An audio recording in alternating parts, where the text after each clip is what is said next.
Hey all, Alex here at your home of the Music Deep Dive, and today it is time for a review of the 1865 book by Lewis Carroll, Alice's Adventures in Wonderland. Lewis Carroll, real name Charles Dodgson, English author, mathematician, polymath, I think it's fair to say. Very interesting figure in the world of English literature, very controversial in some ways. Started out essentially as an academic, essentially, and that's ultimately where he made his living with academic writing and teaching and that sort of thing.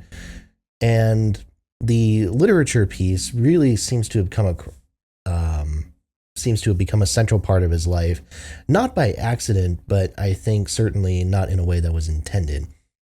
He formulates this story of this character named Alice and these adventures in this mystical world, and ultimately, forms it as this story that he is telling these family friends, essentially, these children of the family that he was acquainted with, and that results in, the fact that they loved these stories as rapturously as they did. They encouraged him to go and publish it, and it has become a classic work of children's literature. I would say one of the defining works of the genre, if you will, certainly in this kind of early stage. We are in this era where, starting around this time, you really start to see a clearer, I think, distinction between what is nominally considered children's literature and what is nominally considered serious literature. Not to say that there isn't crossover and that sort of thing, but we start seeing some of the early novels that are associated with younger folks getting published in around this time. And, this book has made Lewis Carroll's reputation. Certainly, he published a sequel as well, which we might be talking about on this channel too.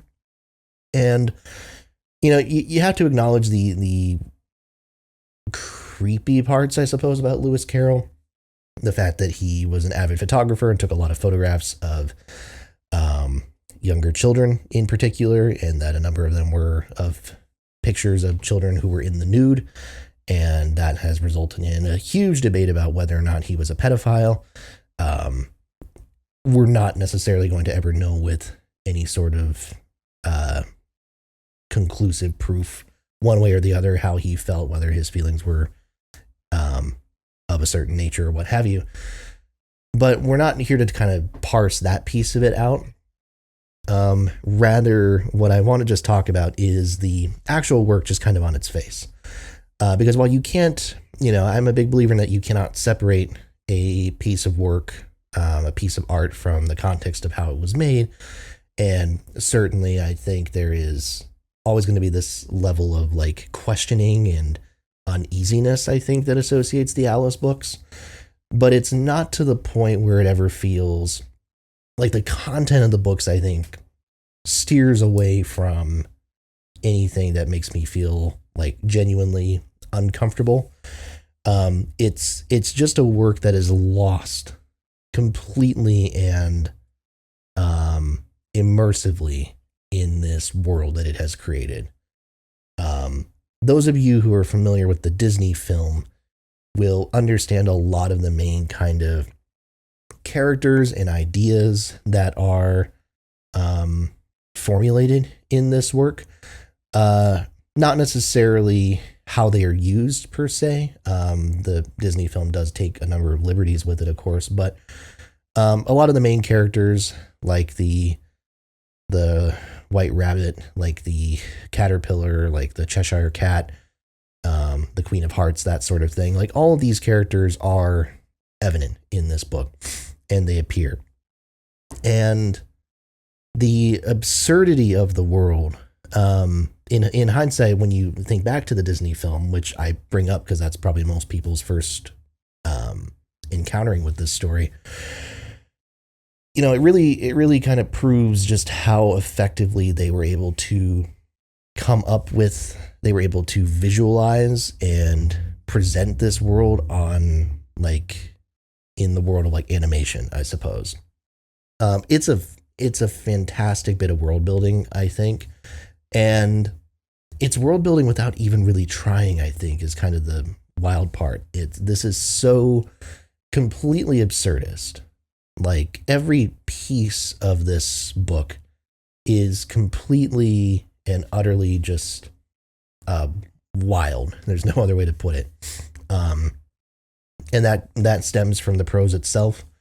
This is a work that we refer to as not a foundational work in the work of what we call like, nonsense literature or literary nonsense, but because there were people who'd been doing that decades before this, but this is certainly a very major work in the genre. And I think if people want to cite famous authors who worked in this genre, Lewis Carroll is always going to be at or near the very top.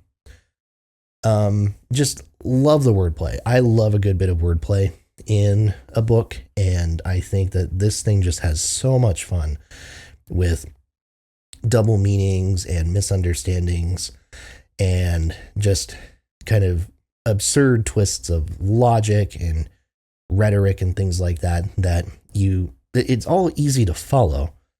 But it's just thoroughly entertaining. And it's entertaining in a way that I think even, I think folks of all ages can appreciate on some level, which is really the magical part. I mean, this is a work that was written in 1865.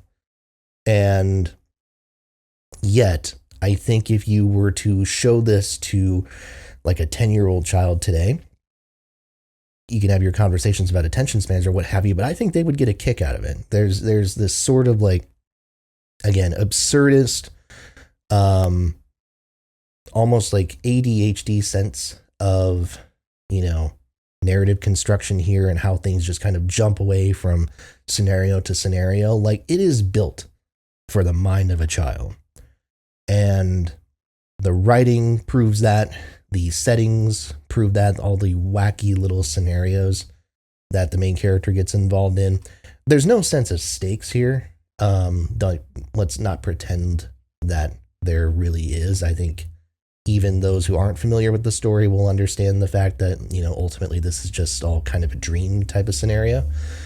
But yeah, there's something, it's even then it doesn't really matter because you're just kind of immersed in the world. You're just waiting for whichever strange yet deeply unique character comes into the fray next. I haven't even mentioned folks like the Mad Hatter, the March Hare, and the Dormouse, and those characters. I mean, all of these are zany ideas who were all asked to play these like zany roles in this narrative and say interesting, just crazy things. But they're all unique. They all have their own kind of attributes. They all have their own, some of them even have their own like catchphrases. It's all very distinct and it's all vivid and it all pops off the page. And I think it's just really wonderful. And, you read about the list of folks who are inspired by Lewis Carroll, which is a long list, but includes actually, very relevant to this channel, some of the great names of popular music of the 20th century. John Lennon, very, very avid Lewis Carroll devotee. Bob Dylan, I think certainly to some extent, I don't know the full extent, but certainly he has written works that are very Carroll-like, and I think has made reference to Carroll on some occasions.